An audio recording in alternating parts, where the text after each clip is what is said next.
اعوذ باللہ من الشیطان الرجیم بسم اللہ الرحمن الرحیم الحمد لأہلہ والصلاة علی اہلہا اما بعد محترم ناظرین کرام السلام علیکم ورحمۃ اللہ وبرکاتہ۔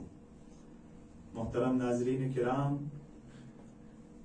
انشاءاللہ کچھ مطالب امام رضا علیہ السلام کی شان میں بیان کرنے کی سعادت حاصل کروں گا۔ جیسا کہ آپ جانتے ہیں، ایام شہادت امام رضا اور رحلت پیغمبر گرامی اسلام اور اسی طرح امام حسن مجتبی علیہ السلام کی شہادت اور ایام اربعین ہے، قریب ہے۔ ان تمام مناسبتوں کو مد نظر رکھتے ہوئے آپ تمام ناظرین و سامعین کی خدمت میں تسلیت و تعزیت پیش کرتا ہوں اور دعا کرتا ہوں کہ ان ہستیوں کی سیرت پر چلنے کی خدا ہمیں توفیق عنایت فرمائے۔ امام رضا کی عظمت، جیسا کہ القابات امام رضا سے معلوم ہوتا ہے کہ امام رضا علیہ السلام کے القابات میں سے ایک لقب یہ ہے کہ عالم آل محمد ہے۔ عالم آل محمد جسے لقب ملے اس کی کیا عظمت ہو سکتی ہے، چونکہ انہی القابات پہ اگر ہم کچھ گفتگو کریں تو وقت اسی میں چلا جائے گا، چونکہ دامن وقت میں گنجائش نہیں ہے، لہٰذا میں مختصر کچھ نکات بیان کرتا ہوں۔ سب سے مہم مسئلہ یہ ہے کہ امام کو مدینے سے مأمون نے بلایا خراسان کی طرف۔ ظاہری طور پر مأمون نے امام کو بلایا امام کے احترام کے لیے، امام کو ولایت عہدی دینے کے لیے، امام کو اپنا جانشین قرار دینے کے لیے۔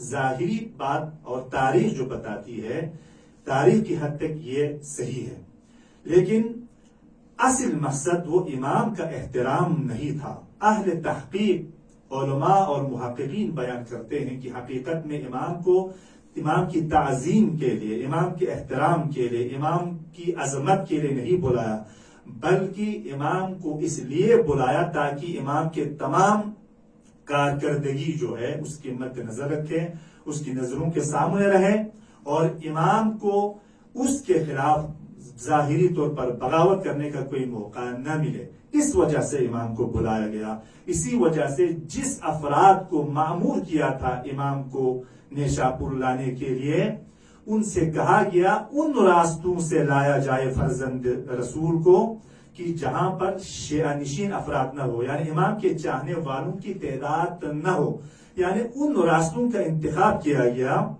تاریخ میں تمام جو محل جس راستوں سے امام کا گزر ہوا اس سے بخوبی واضح ہے کہ امام کو دشمنان اہل بیت، جو اہل بیت کے ماننے والے نہیں تھے، ان علاقوں سے لایا گیا تاکہ کہیں ایسا نہ ہو کہ لوگ جو ہے اگر شیعہ نشین علاقوں سے امام کا گزر ہو جائے تو کہیں ایسا نہ ہو لوگ جو ہے اس زمانے کی حکومت کے خلاف بغاوت نہ کریں۔ یہ واضح دلیل ہے۔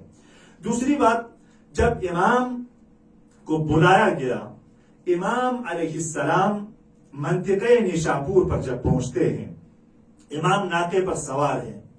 اہل سنت کی کتابوں میں بھی یہ بات واضح طور پر بیان ہوئی ہے اور اہل تاریخ لکھتے ہیں کہ 20,000 سے زائد، بعض نے کہا ہے 14,000، بعض نے 20,000، بعض نے 26,000، بعض نے کہا 30,000 کی تعداد میں لوگ منتظر تھے۔ حتیٰ کہتے ہیں نیشاپور کا علاقہ بھی اکثراً اہل سنت کا علاقہ تھا، شیعہ لوگ نہیں تھے۔ اس کے باوجود فرزند رسول کے انتظار کر رہے ہیں۔ 30,000 کے اجتماع، یا جو اہل تشیع کے اکثر علماء اس بات کو قبول کرتے 20,000 کے اجتماع منتظر ہے۔ جب فرزند رسول مأمون کی طرف جانا چاہا، جب آگے بڑھے تو لوگوں نے کہا یا اپنا رسول اللہ، ہم اتنی مدت سے آپ کے انتظار میں ہیں کہ آپ کوئی حدیث بیان کیے بغیر جا رہے ہیں۔ تو امام رضا علیہ السلام نے وہاں پر ایک حدیث ارشاد فرمایا۔ اس حدیث کو یہ معروف ہے، حدیث سلسلۃ الذہب کے نام سے معروف ہوا۔ 20,000 اہل دانش نے، 20,000 محدثین نے امام کی اس کلمات کو یادداشت کیا اور نوٹ کیا۔ اس میں امام نے فرمایا کہ کلمۃ لا الہ الا اللہ حصنی فمن دخل حصنی امن من عذابی. یہ کہنے کے بعد راوی کہتا ہے کہ ناکا آگے بڑھا. جب کچھ مدت کے بعد امام نے دوبارہ لوگوں کی طرف دیکھ کر متوجہ ہو کر دوبارہ ارشاد فرمایا کہ بشرطہا و شروطہا وانا من شروطہا. بس یہاں سے معلوم ہوتا ہے اس حدیث کو پہلے اس حدیث کو سلسلۃ الذہب کیوں کہتے ہیں. دو باتیں ہیں اس میں. ایک بات تو یہ ہے کہ سلسلۃ الذہب اس لیے کہتے ہیں اس حدیث کو چونکہ اس کے تمام راوی معصوم ہیں. یعنی امام نے حدیث کو بیان کرنے سے پہلے یہ بیان فرمایا کہ میں نے میرے والد بزرگوار امام موسیٰ کاظم سے سنا ہے، اور اسی طرح امام موسیٰ کاظم علیہ السلام نے ان کے والد بزرگوار امام جعفر الصادق سے، اور امام جعفر الصادق علیہ السلام نے ان کے والد بزرگوار امام باقر سے، اور امام باقر علیہ السلام نے ان کے والد بزرگوار امام سجاد علیہ السلام سے، اور امام سجاد علیہ السلام نے ان کے والد بزرگوار امام حسین سے، اور امام حسین علیہ السلام نے ان کے والد بزرگوار امیر المؤمنین علی ابن ابی طالب علیہ السلام سے. اور اسی طرح علی ابن ابی طالب علیہ السلام نے اس روایت کو پیغمبر گرامی اسلام سے نقل کیا ہے، اور اسی طرح پیغمبر گرامی اسلام نے جبرائیل امین سے، اور جبرائیل امین نے خداوند قدوس سے اس روایت کو نقل کیا ہے کہہ کر امام رضا نے 20,000 محدثین کے سامنے اس روایت کو نقل کیا اور بیان فرمایا. جب روایت کو کلمۃ لا الہ الا اللہ حصنی فمن دخل حصنی امن من عذابی یہاں تک کہنے کے بعد کچھ مدت کے فاصلے پر امام نے بیان فرمایا بشرطہا و شروطہا. اس میں شرط ہے، یعنی کلمہ لا الہ الا اللہ جو ہے ایک محکم قلعہ ہے. اگر کوئی اس قلعے میں داخل ہو جائے تو تمام عذاب الہی سے امن میں رہو گے. لیکن کہا کہ اس کے لیے شرط ہے. وہ شرط کیا ہے؟ بشرطہا و شروطہا. کچھ شرائط ہے، ان شرائط میں سے ایک میں خود ہوں.